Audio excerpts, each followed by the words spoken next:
Happy birthday to you, happy birthday to you. কিরে ভাই কেমন লাগছে?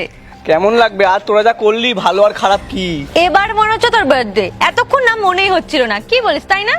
সেই লাগছে, কিন্তু পুরো দেখার মতো লাগছে দেখতে। এই ভিখারি বাচ্চা, তোর সাহস কি করে হলো তুই কেকটার মধ্যে হাত দিচ্ছিস? এটা আমার ফ্রেন্ডের বার্থডের জন্য ছিল, তোর মতো ভিখারির খাওয়ার জন্য না। বলছি দিদি, তোমরা তো এই কেকটাও নষ্ট করবে, এটা একটু আমি আমার বাড়ির জন্য নিয়ে যাব। আসলে না, আমার মা আর বোন দুদিন ধরে কিছু খেতে পায়নি। রাক্ষসের মতো তো এটা গিলেছিস, আবার এটার দিকে নজর দিচ্ছিস, লজ্জা করে না? একটা খেয়ে শান্তি হয়নি, আবার একটার দিকে নজর দিচ্ছিস।